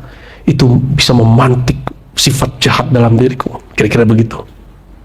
Oh, berarti dia selama ini menuduh kejahatan dirinya asbab orang lain. Itu bahaya itu. Itu tuduhan yang berat itu ya. Emang nih kalau ini saya taruh di bar, antum jadi jahat nggak? Jadi jahat nggak? Bicip-bicip nih. Aneh taruh nih depan jalan nih SCBD, ngeliatin tiap hari orang buka aura lewat, itu matanya terganggu nggak? Atau jangan ente yang bikin mereka terganggu? Nah, kalau ahlullah fil bidayah, dia tidak mau bergabung dengan orang bukan karena nuduh orang akan mempengaruhi dirinya, tapi dia berpikir, aku khawatir keberadaanku menambah keburukan, menuduh diri. Udah begitu belum? Belum, berarti merasa sok suci. Ya, kalau di masjid, memang kalau di Ka'bah jadi orang suci. Belum lihat ada monster di Ka'bah. Ngeri kita. Ngeri bu ya. Allahumma sholli ala sayyidina Muhammad. Badannya di tanah suci, batinnya bukan manusia. Jadi walaupun berhala itu sudah dibongkar semua oleh Rasulullah, 360 lebih berhala, sekarang berhalanya sudah lain. Ya, sudah lain hari ini. Ya, coba aja lihat. Ya, orang lagi tawaf, sempat posting. Kalau mau rekam aja, tapi nggak usah postingnya nanti. Ini posting langsung. Masya Allah lagi tawaf ya Allah. Gitu ya, mengerikan. Belum lagi nanti yang otaknya fulus, dia bawa jamaah nih ya, tapi dalam pikiran ini jamaah ngasih tips nggak ya, gitu. Belum lagi nanti yang calo-calo mencium hajar aswad. Coba lihat orang tuh berebut mencium hajar aswad. Itu kenapa? Orang pun beragama hari ini pakai nafsu, sehingga mencium hajar aswadnya pakai nafsu, sikut kiri sikut kanan, pakai calo. Kalau nggak pakai calo, dia sikut-sikutan. Nanti akan ada masanya orang kalau cium hajar aswad itu antri pelan-pelan, malah dahuluin orang. Nggak tahu kedapatan nggak bu masa itu nanti ya. Semoga ya. Semoga kalau dipanjangkan umurnya insya Allah dapat. Kalau enggak ya semoga mati syahid ya. Amin. Kapan Allah mulai buka futuh kolbu? Ciri-cirinya sudah nggak mulai nyaman sama komunitas lama. Nyamannya dengan keluarga yang baru, yang hanya membicarakan Allah, Rasulullah, sholawat gitu.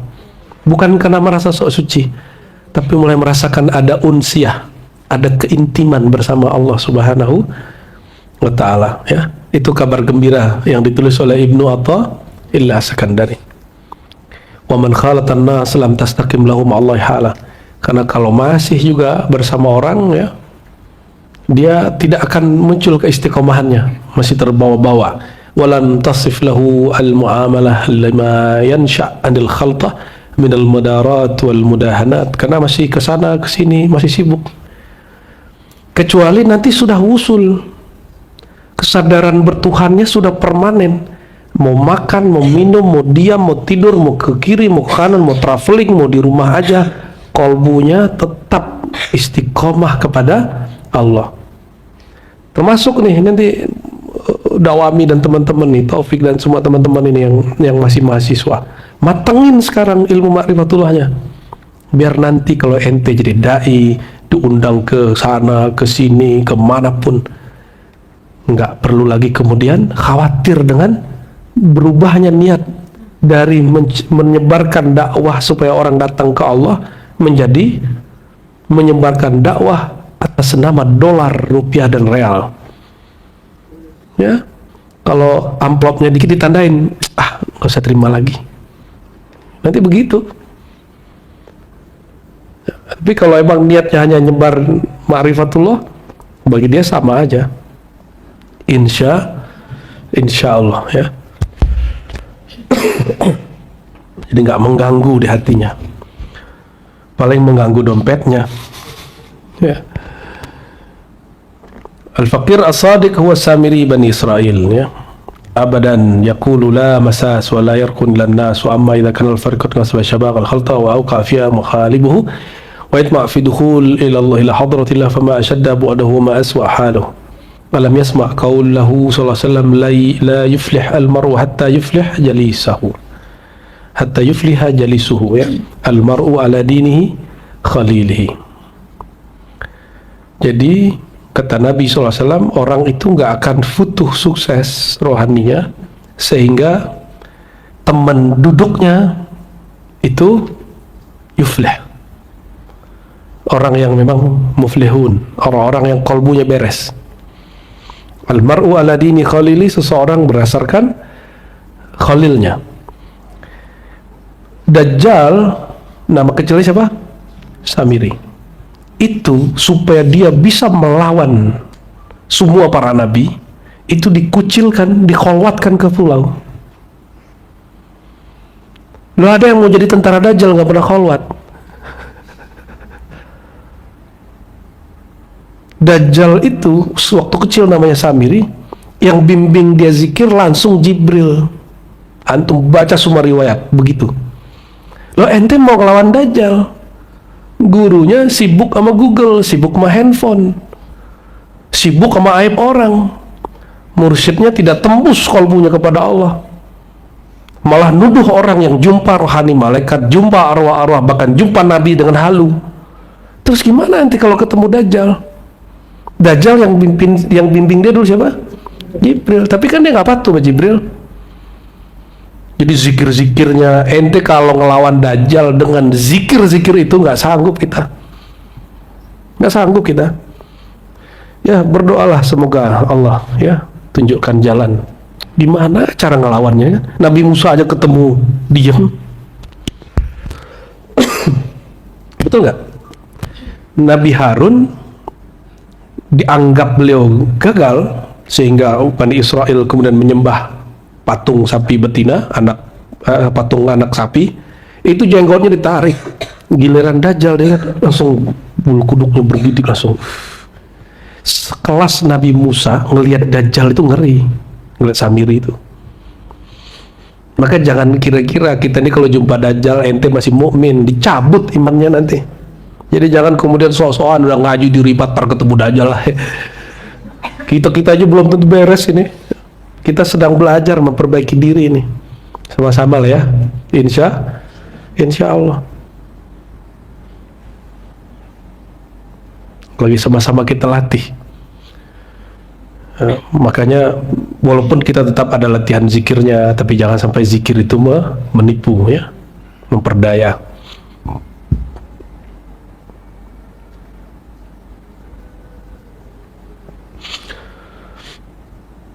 Kaifa yatma' fi sawnil anfas man lam yatawaqqa suhbatan nas. Ya, bagaimana mungkin orang berkehendak menginginkan untuk menjaga dirinya, ya, sedangkan dia tidak menjaga persahabatannya. Oleh karena itu, bermajlislah dengan ahlullah, berkawanlah dengan orang-orang yang kalbunya terpaut dengan Allah. Jadi kalau mau cek ini ciri-ciri orang akan usul kepada Allah apa? Gaulnya sama siapa? Gitu ya. Nanti dicek, kalau dicaci marah nggak, kalau dipuji melayang nggak. Kalau dia biasa-biasa aja semua dia pulangkan kepada Allah, insya Allah itu tanda bidayahnya sedek ya, bidayahnya oke. Kaifa yurja syuruqu anwar qalbihi wa lam yakum bi adwabi rabbih. Bagaimana mungkin mengharapkan kalbunya terbit cahaya sedangkan dia tidak menunaikan, tidak menerapkan adab kepada Allah Subhanahu wa taala. Maka ada ayat surat Mumtahanah ayat 1, ayyuhalladzina amanu la tattakhizu aduwwi wa aduwwakum awliya. Wahai manusia, wahai orang beriman, jangan engkau jadikan musuhku dan musuh engkau sebagai aulia, pelindung. Aulia sebagai kawan dekat. Min duni, selain aku. Oleh karena itu, ciri-ciri orang yang shadiq, gaulnya nggak terlalu gaul. Orangnya gaul, tapi dia nggak akan terlalu banyak. Di sini dia punya teman, ente jangan bangga begitu. Kita curiga, jangan mukamu banyak. Ya, dari dulu orang-orang yang berprinsip itu jelas. Dari awal negara Indonesia ini ada ideologi itu langsung memisahkan orang. Ini ideologi nasionalis, ini PKI, ini apa agama, apa itu langsung bisa-bisa. Masa dalam beragama kita nggak begitu? Ini bukan ngajak untuk berpisah-pisah, bukan. Ini untuk al-najah wal falah fit tariq ilallah. Kalau sudah mulai berjalan kepada sisi Allah, mesti mulai pilih-pilih. Makan aja kita pilih-pilih kan, kalau kita udah tahu ini makan bahaya. Ya kira-kira begitu. Makanannya bagus, tapi di badan kita nggak bagus. Coba daging kambing yang ada gaji-gajinya, oke nggak? Enak nggak? Ya, dia jahat nggak? Enggak, dia nggak jahat. Cuma tubuh kita dulu sudah teledor makannya kebanyakan, nggak jaga kolesterol, maka sekarang kita nggak makan itu. Bukan salah sih, salah kita yang makannya kebanyakan. Hanya orang yang sombong dan bodoh yang mengatakan bahwa karena salah daging ini nih, aku begini sekarang gitu. Dia yang makan, dagingnya disalahin. Dagingnya nggak pernah boleh menjawab.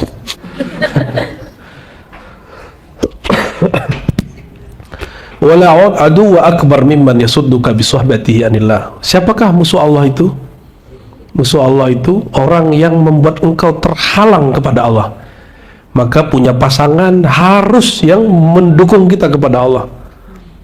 Kalau enggak, tinggalin aja. Ini sudah bab jalal nih, nggak bisa diperbaiki, tinggalin. Tapi semoga bisa diperbaiki. Diajak ngaji bareng, ya, ajak ngaji bareng. Ini yang suami istri udah ngaji bareng ya. Bang Tezar udah nih ya, udah nih udah. Itu masih jomblo aja. Kohar nih sudah nih, udah Buya Mursal sudah. Ini rata-rata sudah. Istri sudah, harus sudah. Apa? Sudah minimal nggak bisa offline online lah. Nggak pasti ngaji sama kita. Yang penting dia ngaji ma'rifatullah sama siapa aja. Kan di luar kita juga banyak orang yang mengerti bab ini. Katanya gitu ya. Silakan, nggak masalah. Yang penting dia punya aktivitas ngaji. Ya pengajiannya bikin dia tambah sayang sama makhluk Allah. Ini abis ngaji di mana ente langsung ngeremehin ustadz lain. Kayak lebih alim dari ustadz fulan. Jangan gitu ya. Cukup katakan, oh kita beda jalan sama dia. Nggak usah kemudian menghina si ustadz ya. Jadi siapa musuh terbesar? Siapapun yang menghalangi jalanmu kepada Allah. Maka berdoalah semoga rumah tangga yang sudah punya rumah tangga, ya, yang punya istri, punya pasangan, punya suami, punya anak, punya kerjaan, semuanya mendukung jalannya mendekat kepada Allah, ya. Amin ya rabbal alamin. Dikit lagi ya. Al-firar ayuhal faqir min suhbatil alam waqtafi bi suhbati rajulin yuzahiduka fid dunya bina'tid dalala 'ala Allah in wajadta.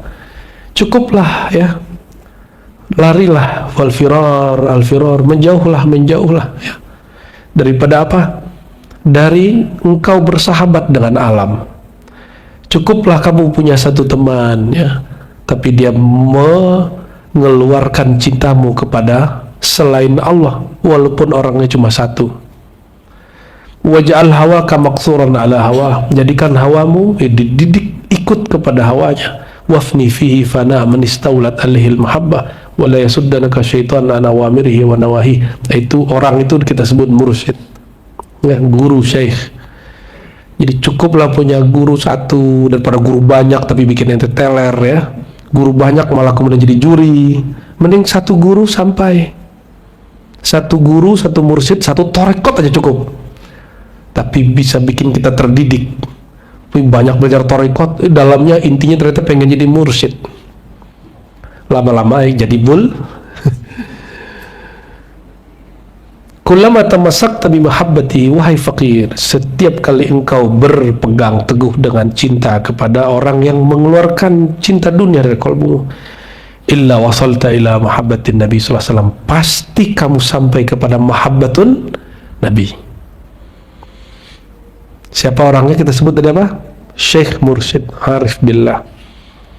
Wa kullama tamassakta bi mahabbatin Nabi, setiap kali engkau berpegang teguh dengan cinta kepada sang Nabi. Jadi guru mursyid itu tidak mendidik muridnya supaya ikut dia, tapi ikut Rasulullah Sallallahu Alaihi Wasallam. Tidak mendidik muridnya supaya menatapnya, tapi supaya menatap Allah Subhanahu wa Ta'ala. Tapi cara menatap Allah mesti lewat Nabi dulu. Maka setiap kali engkau cintamu ketemu dengan cinta Nabi, tatapanmu sampai kepada tatapan kolbu Nabi, illa wasalta ila mahabbatilah, pasti kamu sampai kepada cinta kepada Allah. Jadi kalau rumusnya gimana? Cintai guru yang mencopot rasa cinta dunia di kolbu, otomatis kita akan cinta kepada Rasulullah. Cintai Rasulullah semutlak mungkin, sebanyak mungkin. Nanti di baliknya tak ada tabir nur, langsung cinta kepada Allah Subhanahu wa Ta'ala. Itulah makna patuhilah aku, ya, momen ata'ani atau Allah. Siapa yang mematuhiku berarti dia patuh kepada Allah, ya. Wa hadzal qadar la yasul li faqirin aqada ala qalbihi uqdat as-sidq, dan itu mustahil terjadi kecuali si murid punya sifat sidik. Disebut murid sadik, zahir batinnya sama, dia sungguh-sungguh kepada gurunya dan dia tidak berpaling kepada selain Allah, ya. Wa akkadaha bi uqdatil azmi, dan dia kuatkan dengan ikatan azam. Fa kharaja min baiti nafsihi, maka dia keluar dari sisi egonya, hajiran lima siwallah, ya, dengan dia menjauhkan diri dari selain Allah, minal ahbab wal aulad wal azwaj, ya, sehingga dia berkeluarga, berkawan, tidak mengganggu rahasia dia bertuhan, ya. Fa'awa ila kafir rahmah rabbaniyah, Nabi itu mentalak Aisyah enggak? Mentalak Khadijah enggak? Ketika beliau sedang menyepi, berkhalwat di Gua Hira, itu Khadijah ditalak enggak? Nabi itu sholatnya paling bagus, apakah beliau menelantarkan istri-istrinya? Nabi itu sedekahnya paling keren, apakah beliau kurang menafkahi istrinya? Tidak. Itu maksudnya, ya. Jadi sidik, kalau dalam kalbunya udah ada sidik, maka dia akan keluar dari egonya, dia gak akan terganggu oleh masalah keluarganya, ya. Fa'awa ila kahfir rahmatir rabbaniyah, maka dia akan berangkat kepada, ini bahasa majazi, ya, wilayah rahmah rabbaniyah, kalau di sini goa, ya. Fa'ammadahu Allah bi anwaril qurbah wal istifaiyah, maka Allah akan memanjangkan baginya nur kurbah, nur kedekatan wastifaiyah dan penyucian. Fanala ghardahu wa maqsudahu, maka sampailah tujuannya. Faradiyallahu an man tafarraga li suhbatir rijal qalban wa qaliban, maka beruntunglah orang ya karena dapat ridha Allah, asbab dia berguru bersahabat dengan seorang dengan kolbunya dan juga zahirnya, qalibnya. Wa sadaqa ahlul haqqi fi ahwalihi, dan sungguh benarlah ahlul haqq fi ahwalihi. Wa inna zahir ainul batin, karena zahir itu intinya batin, sebagaimana batin sumbernya zahir. Wa tajarrada an kulli aqin fi batinihi, dia berjuang membuang semua ikatan-ikatan belenggu-belenggu dari batinnya. Wa syaghala fi zahirihi, lalu dia sibuk menjalankan riyadhah mujahadah secara zahirnya. Farabiha wa rabbaha, dia bisa membuat dirinya beruntung bermakrifat kepada Allah, nanti pun dia bisa rabbaha, dia bisa membagi keberkahan untung makrifatnya ke orang. Ini yang disebut dai. Ngajar makrifat nggak mesti guru loh ya, bisa kawan, teman diskusi, itu bisa. Wa hadza ma wajaba bihi al-ilam wa nufattinu ya faqil hadha al-kalam fa innahu safitu salamati min iqamati al-malamati wassalam. Jadi intinya beliau sedang ingin mengatakan bahwa mulailah berguru itu dengan sidik dan niat ya, niat yang benar. Itulah alasannya kenapa kita hatta al-yawm sampai sekarang masih baca ilahi anta maksudi wa ridhaka matlubi, bukan ya Buya Aldomi terima aku jadi muridmu, bukan, tapi ilahi anta maksudi wa ridhaka matlubi, supaya tidak terganggu nanti oleh sisi manusiawi beliau gitu ya, atau ada masalah problem-problem sifat-sifatnya manusiawi. Semoga Allah Ta'ala berkahi kita semua. Kita lanjutkan nanti. Bisa lebih awal nggak? Habis maghrib langsung bisa nggak? Ya, karena kami ada acara nih. Bisa ya? Terus makannya telat ke apa? Habis maghrib, zikirnya zikir pendek aja, turun lagi. Siap? Karena saya ada acara dengan buya-buya ini. Gitu ya? Yaudah, Allahumma sholli ala sayyidina Muhammad. Assalamualaikum warahmatullahi wabarakatuh.